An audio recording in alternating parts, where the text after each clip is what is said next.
So, good afternoon, everyone. So, I believe I do not need to introduce with you because I'm familiar, right? I teach number of courses right after joining in Florida Polytechnic University from 2016. So, again, this is Mohammed. So, basically, a couple of days ago, I just received a number of questions from Dr. Rashid that I need to be addressed in front of you in terms of concentration as well as faculty expertise. Okay. So, some of this in terms of concentration. I have to explain to you why this digital logic design concentration is important. Okay, this is first questions.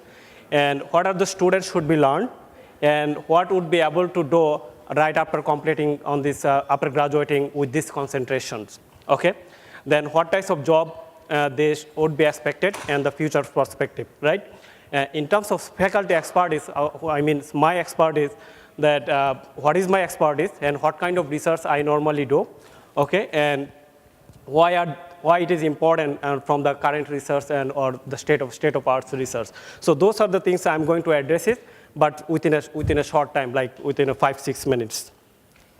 So why this concentration is important? So I believe like digital logic design is a branch of computer engineering programs that integrates actually the electronics engineering as well as computer science. So as you can see that it's basically hardware and software coordination based program. So it's not just only depends on hardware or it's just not depends only software. It is actually the combination of this both. So we have to be expert actually on the both field in terms of programming as well as the hardware knowledge that gives you the total program. So we'll do some research in terms of research, design, development, test, computer, technological device, and component. For example, maybe we'd like to make a processor or any other arithmetic logical circuit. So all those things we'll basically address in this concentration. And this program here in Florida Polytechnic University actually provides a basic, fundamental, and strong backgrounds on this logic, practical experience on this programming in digital circuit, and some hand-on experience as well. Okay, so that's why it is really important. So now, in a nutshell, basically, since it is a very broader impact, so I try to actually accommodate the total concentration within these figures. So as you can see, this figure it has actually a number of level of abstraction.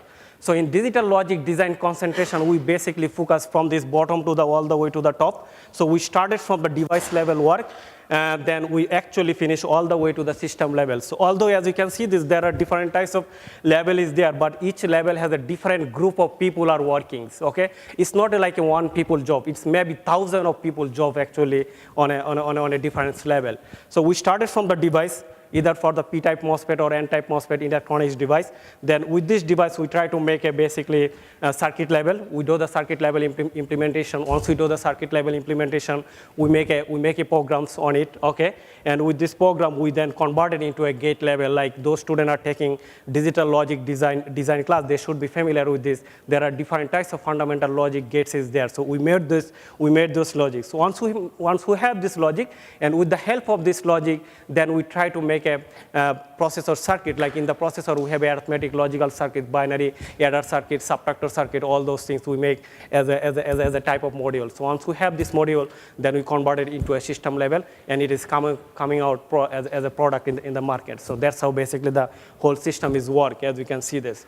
So Dr. Rashid also mentioned there's some of this opportunity. So I'd like to encourage you, there is a design platform which is called Design Automation Conference. So I encourage to all of you, so I give you this website next, www.dac.com.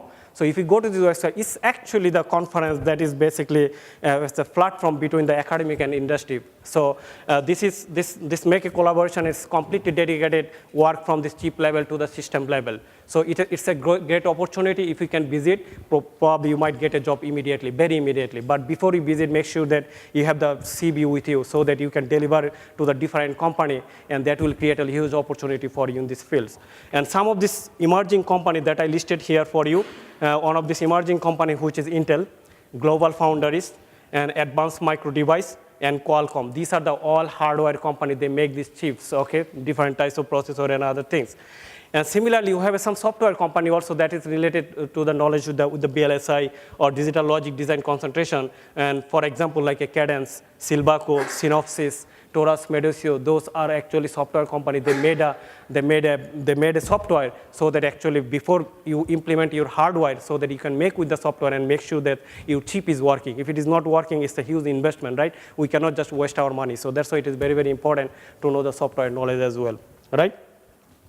So in terms of faculty expertise, so this is the one slide that I'm combining everything together. What is my expertise is that basically I do research on the modeling on high-speed VLSI interconnect and signal processing. This is one of my area.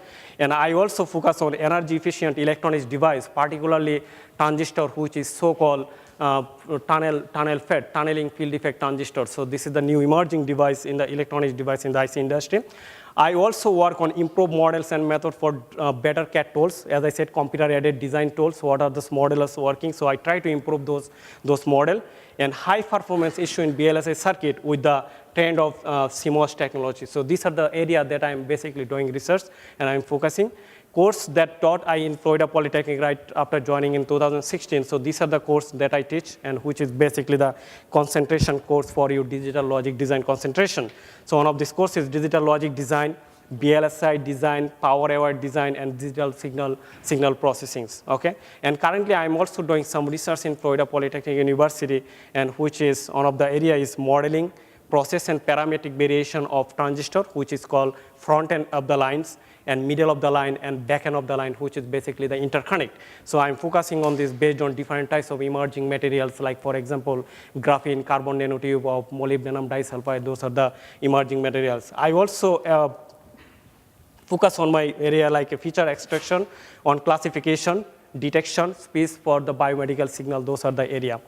Now, as he also mentioned, that I have to tell you why this research is very important, or this logic concentration, why you are going to take it. This is why it is important. As you can see that this curve actually gives you this answer. So the moment we get this transistor, invented at first, we got the CMOS technology, and first circuit that is coming out in 1958 is called this inverter circuit. And now in your Intel Pentium 4 processor has a more than 55 million transistor, and Core i7 maybe more than 100 million of transistor. So as you can see that how this device is shrinking down over these times, right? Then how it is possible.